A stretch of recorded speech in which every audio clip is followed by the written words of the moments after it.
Hello, wonderful people. So this is the Galactic Mayan Astrology report for the 22nd of May. How bonkers is that? 2019. It's crazy. And we are moving into a big wave spell for us all. We're moving into the red moon wave spell, which is going to be really huge for us because in 2006, we started a 13-year process of red moon that's completing this year in July. So we've really been working with this energy of red moon for a long time now on the planet. And, you know, for the majority of people that are living a more conscious lifestyle, you know, that weren't from the pioneering gang that went forth with it, have started to wake up, you know, within the past 13-year process. And, you know, what does that mean? You know, what does this term wake up mean? It's all about purification. It's all been about, you know, going back to the past to recognize why we are and who we are, you know, in the present, looking at all of our different neuroses, looking at all of the different challenges that we face, all of the different, you know, behavior patterns that we don't feel are in alignment with love, and what we want to be doing, you know. So we've all been going through this huge process of kind of uncovering that, you know, and it might have been that our initial wounds were created within this time, depending on how old you are generationally. But for sure, the past 13 years for us as a collective human being species has really been about this purification process, which is the energy of red moon. So we're going into now 13 days of this process. So it'll be interesting to explore what the themes of your 13-year process have been. And you will be revisiting them during this wave spell. So red moon is also about receptivity. It's about being able to listen. It's the energy of the divine feminine. You know, and what does that mean?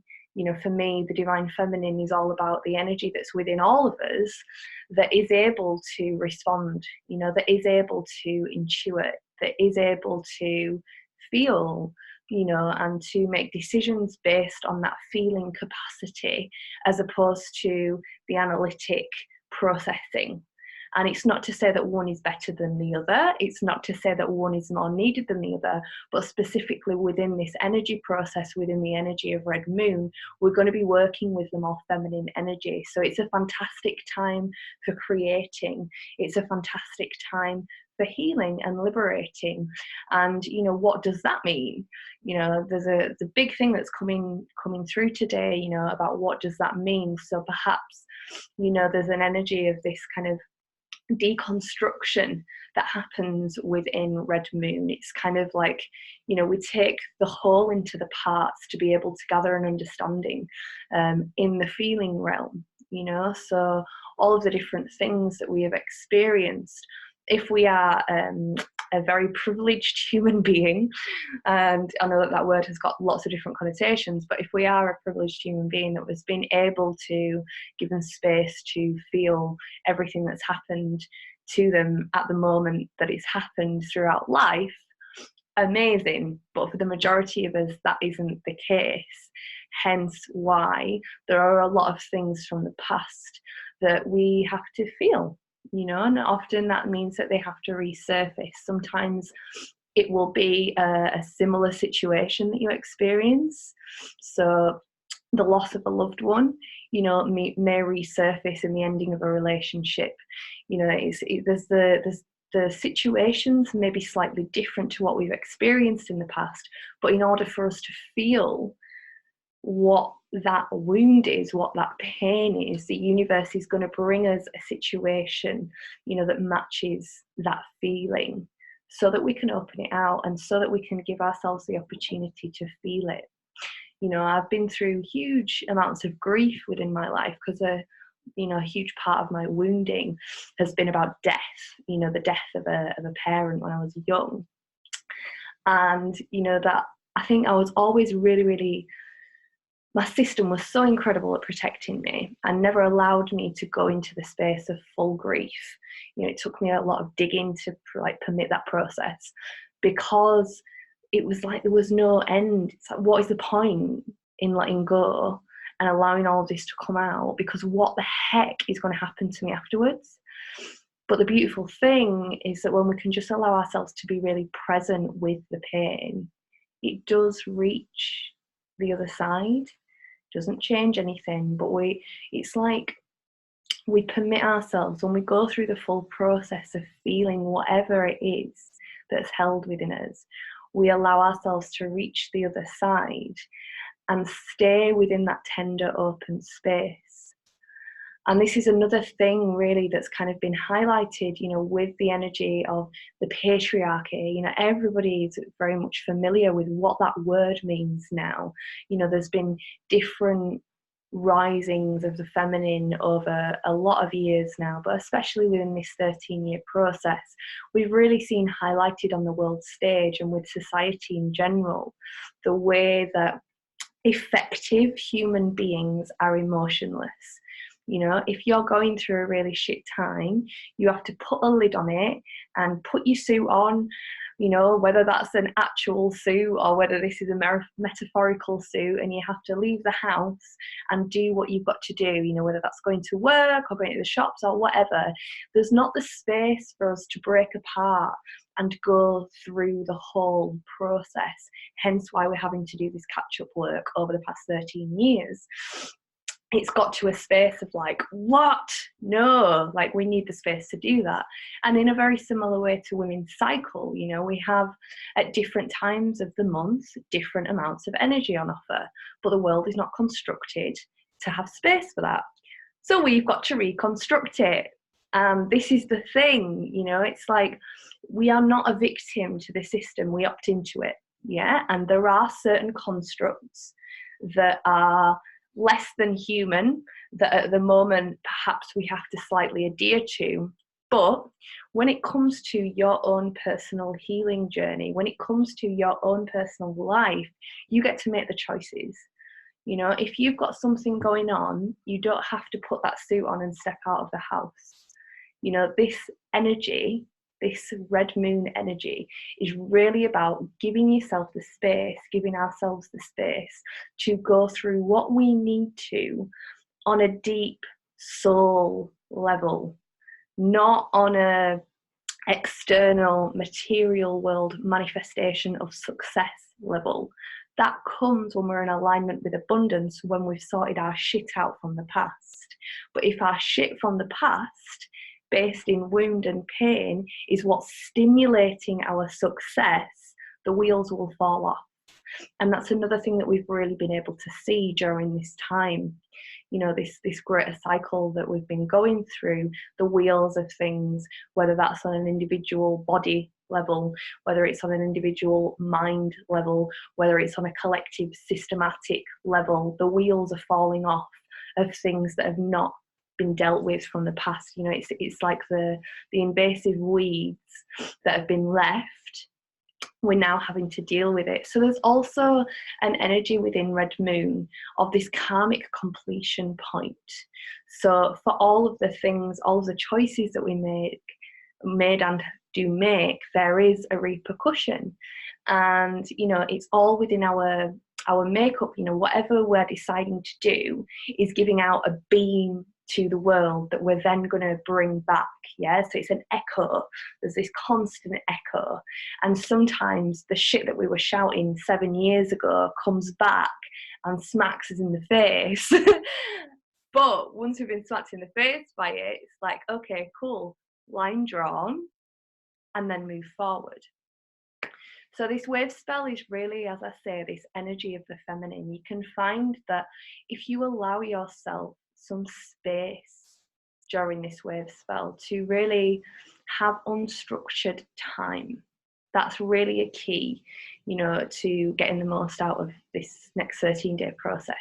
You know, if you can give yourself some space to not have to structure in any activities, to not have to push anything, even if it's a day, if it's an afternoon, if it's a morning, whatever it is, just giving yourself that little space and perhaps journaling, perhaps doing whatever you do to kind of contact that inner self, dancing, sitting quietly, going for a walk, just allowing yourself to really drop into that internal space really briefly will give you a gateway. You know, it's a guaranteed thing. You know, you will have something. When you're open to yourself will open to you and permit you access into things. So the big theme, the big word for red moon energy is feeling. You know, it's about purification, and what that means in human being terms is feeling. So if we have been allowing ourselves to feel for a little while now, it might be that we drop to a deeper space.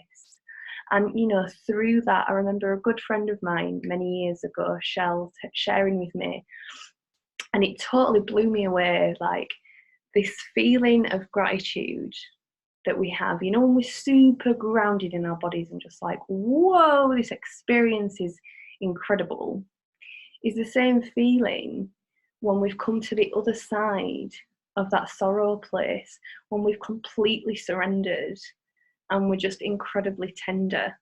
The words and the story are different, but that feeling in your body is the same. And that is the feeling of red moon, you know, when we allow ourselves the space. So the other thing is to get creative, you know, to, again, it might be that time that you put aside for yourself, like put it into your diary if you're a busy person, like put it as an appointment, like this is my appointment with myself time. And it's really, I'm looking at my easel as I'm talking, it's a really, really amazing time to really give yourself that space to be creative in whatever way that is. And everybody is creative. So if you feel like, oh, I'm not a creative person, that's just not me, really get in touch with your child inside, who you were when you were little, because guaranteed, the majority of little people, if you put some paints or some pens or some whatever in front of them, they will get creative, yeah? And it's a really beautiful way for us to process things. So as I've mentioned in the previous videos, of late, I've created a package for the 13 moon completion, the 13-year red moon completion. So that's going to be happening in July, but the package is available to buy now. It's £15, and it includes, like, is it 2 or 3 videos? 3 videos. So there's one that's really, I go really, really in depth with all the energy of red moon and what this 13-year process has been about for each one of us. There's also a shamanic journey within it, so you can journey, yeah, deep within yourself, as guided by, you know, what's kind of come through. There's also a ceremony within the package as well, which is a really beautiful way to wrap up this 13 years. Because the thing is, you know, when we're talking about astrology and stuff, I know that for me personally, when I first started getting into astrology, I'd tune in and I'd listen to what the forecast was, but I didn't really do very much within my own life to mark these passages of time and to kind of live within the time framework. And that is the thing that, you know, for me has completely transformed my life.